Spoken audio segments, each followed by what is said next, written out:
at the end, the result obviously didn't hold. It did, though, for Feyenoord. For Santi Gimenez's ex, by the way, they won 1-0. Here are the stats a little bit, even when it comes to that. But at the end of the day, the first leg is for Santi Gimenez's ex team. Now, when it comes from what we saw in the front four, Gab, how would you rate what you saw from those attacking four with Milan? But that is absolutely terrible and nonsensical. And I mean, there's a broader conversation. I mean, I know, of course, change their manager, as you know. Sergio Conceição comes in and decides all of a sudden, oh, I know what I need. I need Joao Felix, right? So my big superstar that I have here, the big untapped talent, Rafael Leao, is a left winger. Arguably my second best outfield player, Christian Pulisic. His best position is also on the left wing.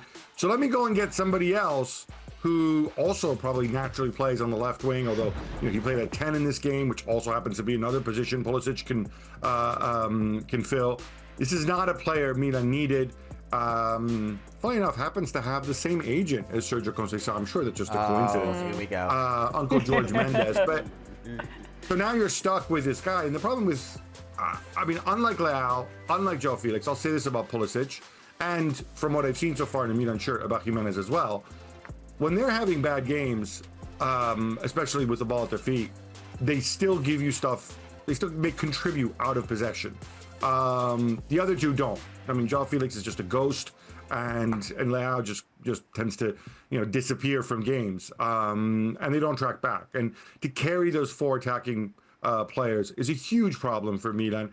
It means Tijani Reinders, who's been so good for them, breaking from midfield, he's got to play further back. It just doesn't work. And so you look at this game. I know you're going to ask me about Gimenez and Pulisic. Yeah, Gimenez was not good in this game. He puts himself up. He's not lacking for effort, but he's not good. But nobody gets him the ball. Nobody gets him in the ball in situations where he can contribute because it's so clogged, because it's so easy. A team like Feyenoord, they just change their manager. They're going to defend, and there's just no space for him to play in. Obviously, Milan have seen that he's a quality player. They like that. They like the effort. Probably like it a little less when he gratuitously sends an opponent off like he did against Empoli at the weekend. For a guy who spends so much time talking to God, I'm sure God will tell him, hey, Santi, don't do this again. But other than that, I shouldn't mock, but tremendous. It was not a nice thing to do, but tremendous signing if they have the tools around him. And it's not going to be in a front four. I think there will come a time sooner rather than later. They put on an extra midfielder, and one of those front four loses out. It's not going to be Gimenez. It really shouldn't be Pulisic. I think it's going to be Leao or Joao Felix. My God, Gab, I love the energy. I think it is really trickling from Super Bowl Sunday, and I don't blame you. When it comes to Pulisic, yes, Santi didn't have a great game, but Pulisic was the first one to be subbed out here. Are you worried about that? So I'm a little worried, as I'm sure Gab's worried about this Milan team. Sergio Conceição, he's, how can I put this bluntly, not the nicest guy in the world. Okay. And he's been known to explode, and I could already see him exploding. Milan has some very frustrating players on this field. Like in this game, they have frustrating players. You have Rafael Leao, who maybe in terms of talent, and I'm with Gab in terms of talent, he's probably the most talented player that AC Milan has, but if not Joao Felix. But in terms of just being better this year, it's Christian Pulisic. He's the best player on this team. And Rafael Leao shows you how frustrating he is in a play that he has in the first half where he beats his defender and he's got Santi Gimenez all alone. Touch the ball, square to Santi Gimenez, and he tries going by himself. And Gab's right. There's not a lot of service there. Santi was bad. Not a lot of service. Santi touched the ball 12 times in the first half. It's very tough to be impactful as a 9 if you're getting so limited touches. And Christian Pulisic, he wasn't much better. And he and Santi ran, and they worked defensively, which is more than you can say for Rafael Leao, and certainly more than you can say for Joao Felix. But the problem with this team, for this front four, and I'll get to you, your Christian Pulisic question is, they're so bad right now in the midfield. You're forcing Reinders, who's a very good player coming from the second line, inserting himself in the box and getting goal-scoring chances to now defend. You're putting a more defensive onus on Yunus Musa, who's never been a defensive player. He showed you the last Champions League game against Zagreb that he shouldn't be back there. He was red carded, 2 yellows, very silly yellows. He's not that guy who's known for putting in a hard, leg and being very well-rounded defensively. Fofana's not there, so it puts a lot of stress on that midfield, and you've got 4 guys who don't necessarily work very well defensively. I'm worried that the dysfunction among those 4 are going to disrupt what Christian Pulisic has this season. And yeah, he was the first one to come out minute 59, 60. I think that was more due to how tired he was. But you can see the lack of cohesion. I do not like Joao Felix at the 10 spot. I do not like Santi Giménez with his back to goal. And in Santi's defense, Feyenoord knew exactly who Santi Giménez is. They know his tendencies. They've been with him for the better part of 2.5, 3 years. There was a play in the second half where Santi Giménez, the goal they scored against Empoli, where he wraps around the back post, cuts it onto his left. He tried the same play, and the center back from Feyenoord goes, I know you, homie. I'm sorry. I've seen this play every single day for the last, 3 years. I'm not letting you go and here. And he just got there, too, And he just got there fine. But this is going to be a very, very difficult situation for Santi if the task is going to be to learn to combine with the likes of Joao Felix and Rafa Leao. These are players, Rafa Leao especially, who's a specialist 1v1. He's not a facilitator per se. I think it's going to be some growing pains if you can't learn to either coexist together or if you can't get one of those guys out and add another midfielder in, as Gab said. No, sorry, just jump in there. I'm going to the return leg in Milan on Tuesday. I'm writing a piece on Pulisic and kind of how these new signings are going to affect him. And it was funny, as part of the reporting ahead of time, I spoke to somebody who's he's an assistant. Let's put it this way: he's a title-winning assistant coach in Serie A.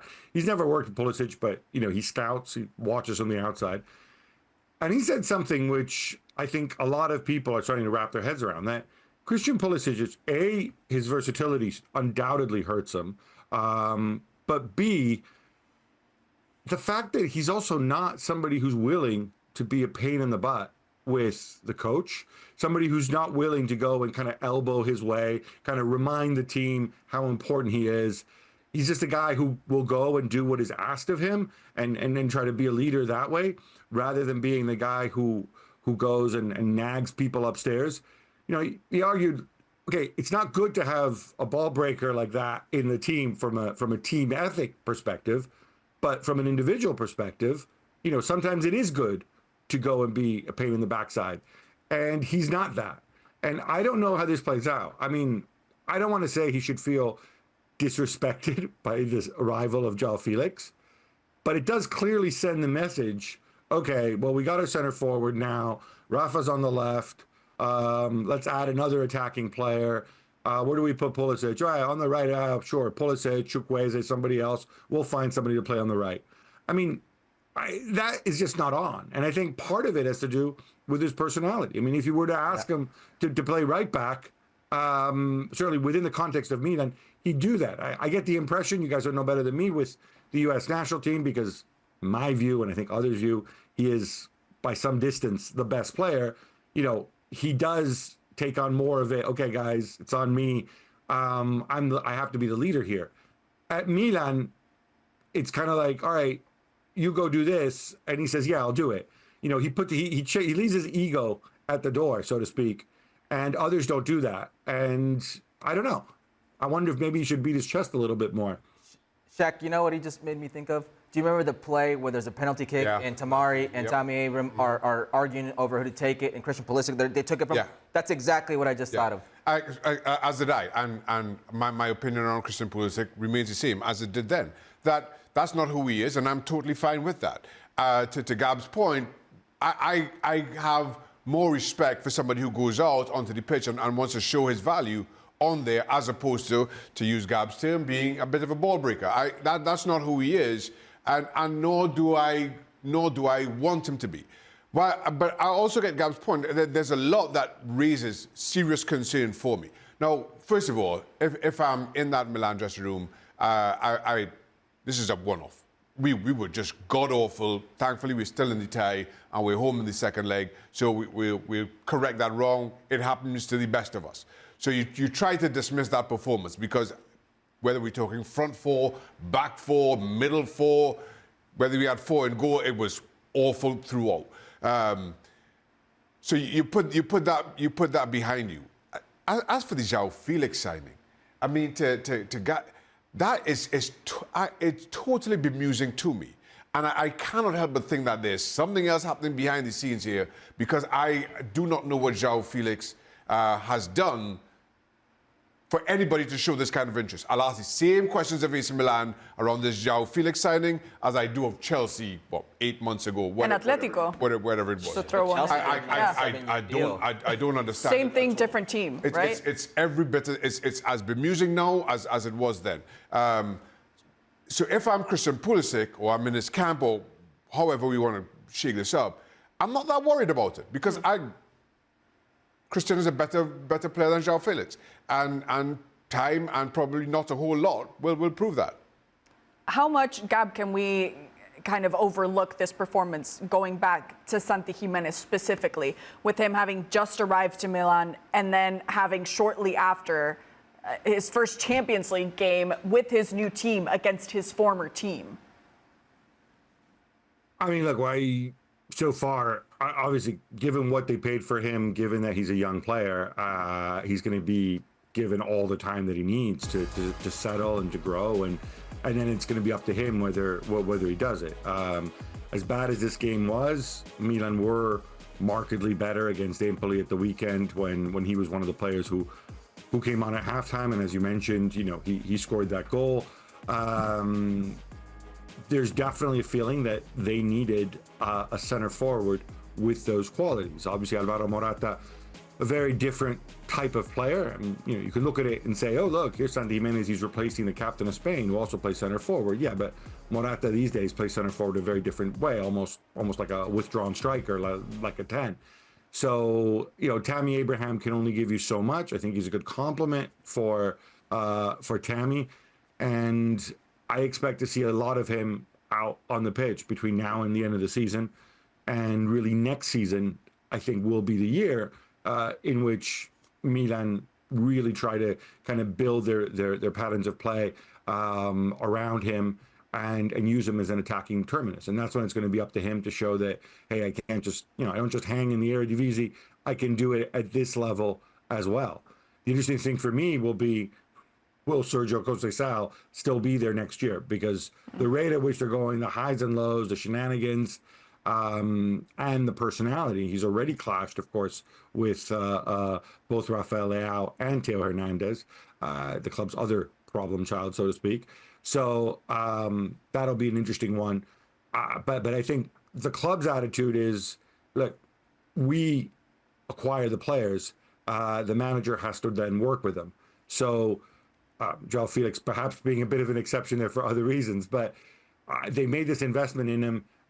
Whoever is in charge next year, they will be expected to build the attack around Santi Giménez. This is also a perfect storm going against Santi Giménez. I mean, his first two games that he comes on, while very brief, not a lot of body of work, you saw a perfectly weighted pass to Joao Felix, and you saw a perfectly, finished ball off a Christian Pulisic assist. You're playing against your old team who know you very well.